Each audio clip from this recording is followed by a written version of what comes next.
Do you want to be able to mine so many diamonds that you can build a pillar of diamond blocks almost up to world height and get them all in one day? Well, maybe you don't need that many, but I'm going to show you today the fastest way in Minecraft Bedrock Edition to get diamond. I got 2,002 of them in one day. And then a couple weeks before that, I got like 1,400 in just a few hours. So I'm going to show you how you can get all of these diamonds really quickly. And if you need a good place to store those diamonds, go check out my automatic chest farm. Yeah, this thing automatically makes chests and a bunch of other things that I just did in the last episode, because you're going to get so many diamonds, you're going to need a place to keep them all. And having an infinite amount of wood is probably going to help you out with that. Now, maybe you need all those diamonds to make yourself a whole bunch of diamond armor and gear and backup gear, etc.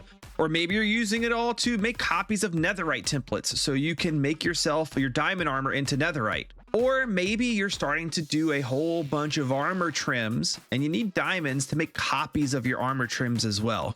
Or you could maybe even play on a multiplayer server where diamonds are used as currency, or you want to make a diamond beacon, or any of the other crazy reasons that you may want to have a lot of diamonds, because not a lot of people really know the secret best way to get a ton of diamond.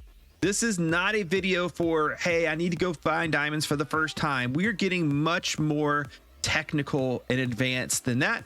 So you're going to need to have access to a few things. If you want to know how to find diamonds the first time you play, to get your first set of gear, go back and check my diamond mining episode before. We will be using some of those tips and tricks here on top of some new stuff. Now, before we get started, there's going to be a few things that you need. I did not mean to break that block. Whoopsie. You're going to need, I think I just displayed it here. You're going to need a maxed out pickaxe.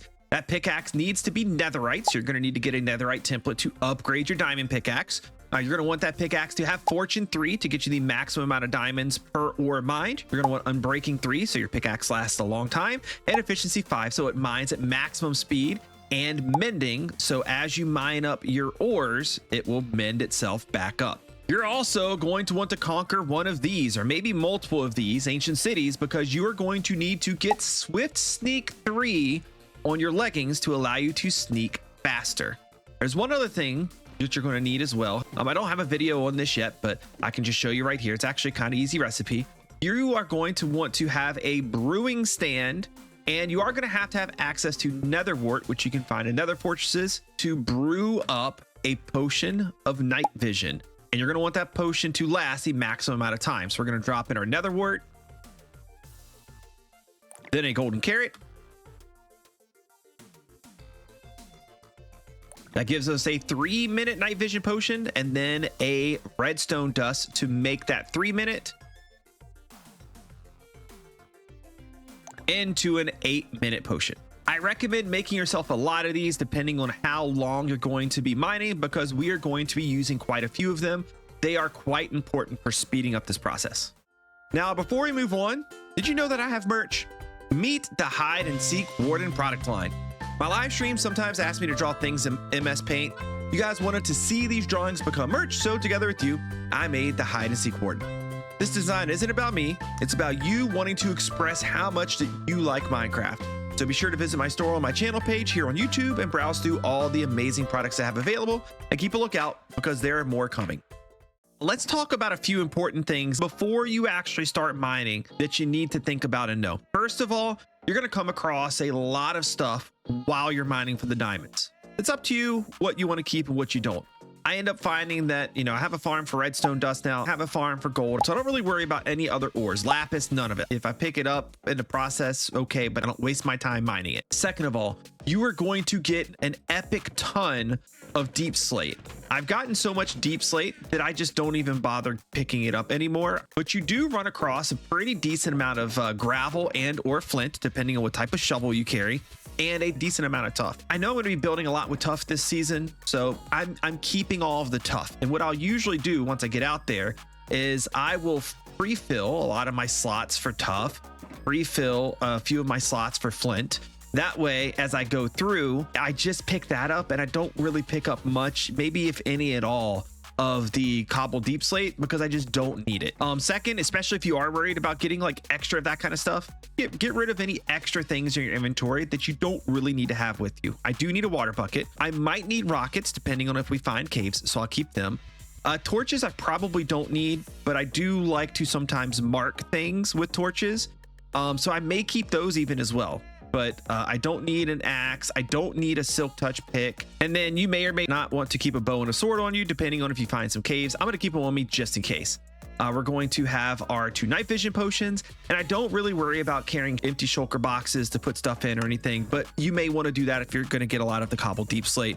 Maybe you want to keep your inventory nice and clean. So now let's talk about where and how you mine. So first of all, where we are on negative 54 Y level. Negative 54 is easily and by far the best and only Y level that you should be mining on to mine diamonds. If you go any lower, Y level negative 55, for example, you will technically find more diamonds that far, but you will also run across many more lava lakes that are at your head level. Head level meaning that as I'm crawling through the tunnel, I will actually be mining into the lava, which means I have to find a way around it, above it, or just abandon my tunnel and go back. Whereas if I'm at Y level negative 54 and I'm mining, usually the lava will be below you, which means you can place down a water bucket to cover the lava over, change it to obsidian, and then keep on going. It keeps your tunnels a lot more efficient and leaves a lot less questioning you have to do of your decisions as you go. So do Y level negative 54. I promise you it's going to be the most efficient. I have tried all of the different ways. Number 2, we want to mine in a 1x1 hole. You do not want to mine in a 2x1. This is going to be for a very, very obvious reason once I show you. A 2x1 tunnel just mines a whole lot slower, as you can see here, compared to me doing a 1x1 tunnel. I'll show you how to get down in here in just a moment. I could mine this fast. I'm literally at like sprint speed. So way faster. You uncover more block surfaces per second, at least 2 times, if not 3 times faster doing it this way in terms of how many blocks per second you uncover versus doing it this way. Also, to get down into your 1x1 hole, you can use trapdoors. Place the trapdoor and shut it on yourself. You would place it at this level right here, shut it on yourself, and it'll automatically put you in a crawling position. Or if you have an elytra like I have here, you can just spam the jump button a few times and you will glide down into the hole like I have right here. A lot of people think this is not intended game mechanics. It is. They purposely added this in so people can get into the crawling position. When it comes to your branches that you do, you want them to be spaced apart by 3 blocks. Space them 3 blocks apart. And to show you why I came back up to the surface, because I think a visual representation is really going to help people understand why I do this and why it's the best. If you separate your tunnels by 3 blocks, just picture these are little slices of those little branches that we go down. And let's say I am mining down here and I find some diamonds right here and I mine them up. Diamonds, by the way, are going to usually be in some type of configuration like this, but it can be 1 or it could be 8. And sometimes they can generate like this or like this. So you can have up to, I think, 12, or maybe it's even 10. It's one of these two, right? Usually it's going to just be the 2x2, or it's just going to be a single one, which means that if I was mining down here and I see diamonds and I mine those out, there could be diamonds over here on the other side of this block right here that I can't see. I don't know that that diamond's there. But when I go to make this tunnel, I will uncover it and I will see it, meaning I am not wasting opportunity to find diamonds.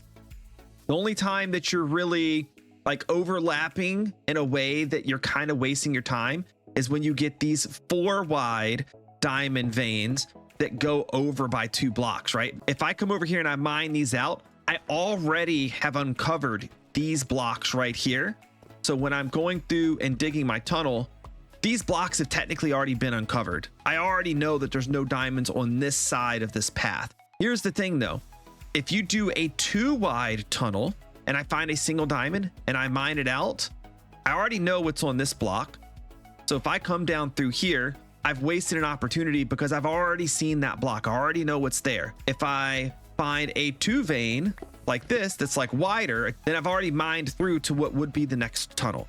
Basically, every time I find diamonds, I'm kind of ruining my chance of finding more diamonds the next path I take through, because I've already uncovered the diamonds in that chunk. I believe you can only have 1 vein of diamonds per like vertical set of chunks. So you're not going to find more diamonds by making your paths closer. You could technically maximize the most by going 4 deep, like 4 between. Then even if you run across something like this, you still have not uncovered what would be down this path right here, making this even maybe slightly more efficient. But I just like the odd numbers of the 3s, and it keeps me from having to make my long tunnel too long, and I'm getting to kind of cut in and see more. Also, here's, I guess, where a little bit of waste technically comes in, is if you're doing 3s like this, there could be diamonds that you go past and miss right here like this, because they don't span over.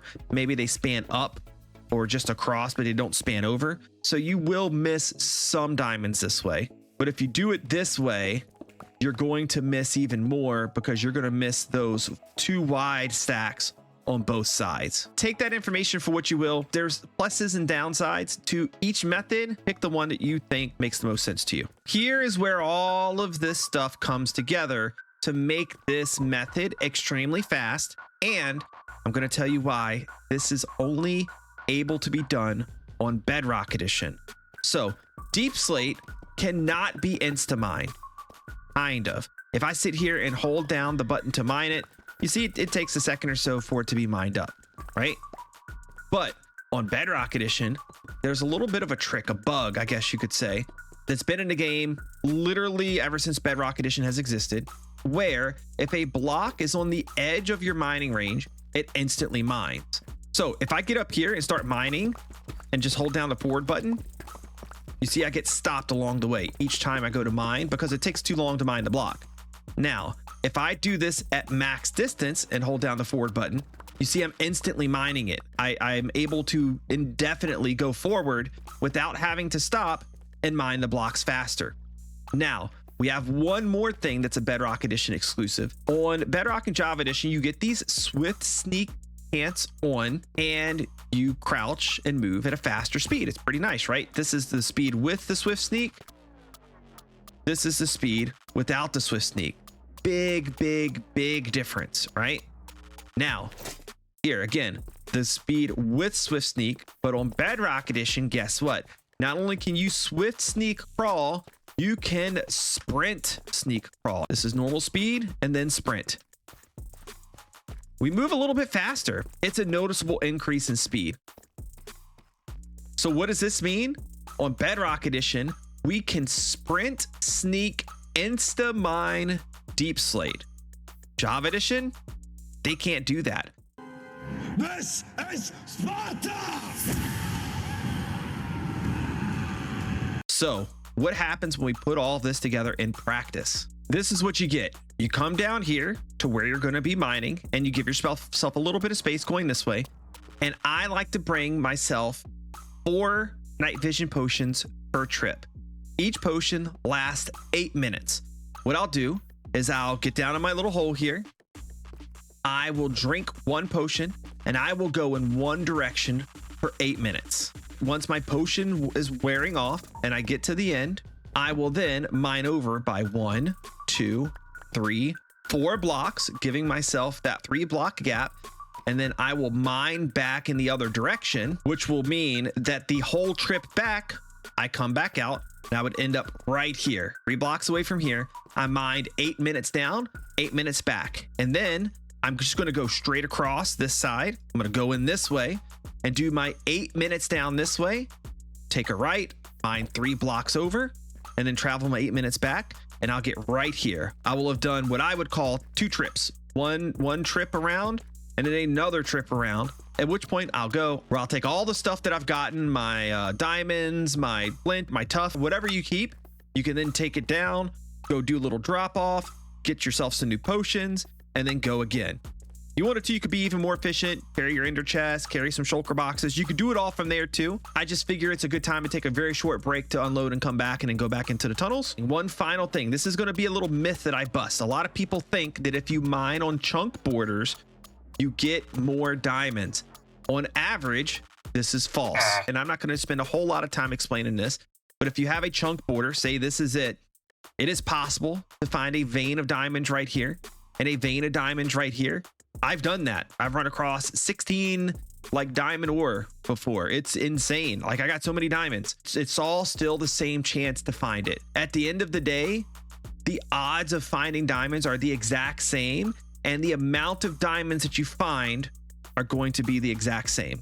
So I'm going to go through and we're going to mine, and you're going to see me do a little bit of time lapse here. I'm going to do a lot of mining, and if I come across a cave, I'm going to very briefly check it out for diamonds. If it's one I've already explored or it has a dead end, then I'll quickly come back down. If it's a big open room with some exploring to do, then we'll check it out and we'll get ourselves whatever diamonds are there, and then we'll make our way back to our hole to keep going. Let's get this party started.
And there we go. We got out. We did 30 minutes because there's 2 minutes left because my return trip is a little bit faster. But I would say that these 2 runs were about average to like maybe a little bit above average. That first pass, there's so many diamonds. Like I couldn't believe it. And then it started to even out a little bit later on. We wasted some time in this area over here due to some caves and stuff. So let's see what we got. We have ourselves 1, 2, 3 stacks of diamonds plus 9. That's 201 diamonds in 30 minutes. So about 400 diamonds an hour. Like I said, this may have been a little bit above average. You should range at least 300 to 320 diamonds per hour, if not higher. And that's a lot of diamonds. That's a whole lot of diamonds. Okay, I wanted to point out a couple final little strategies that I did there I didn't mention earlier.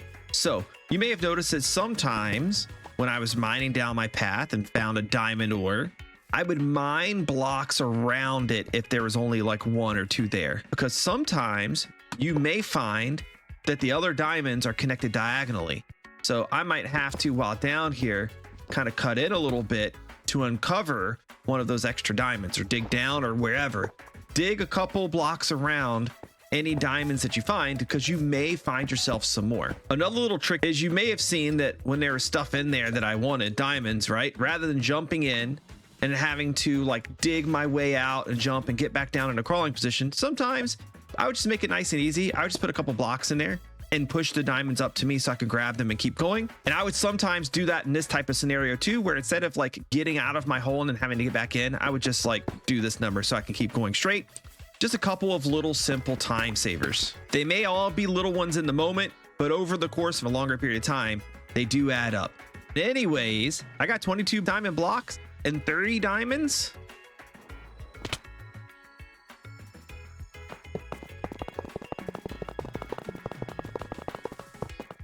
And that has almost gotten me up to world height. Our diamond tower is looking pretty awesome. It's definitely a cool way to flex and show how quickly we can get these things. And hopefully now you're going to be able to get diamonds really quickly too. Let me know how many diamonds did you get from this method? How's the trick working for you? And do you have any other tips? And thanks for watching. If you haven't picked up your Warden or your Ender Dragon merch, go to the merch store and pick some up. It's the holiday season, perfect time to get a little new shirt or a mug or something like that. Make sure you like the video if you enjoyed it. Subscribe to the channel if you want to see more, and I'll see you next time. Bye.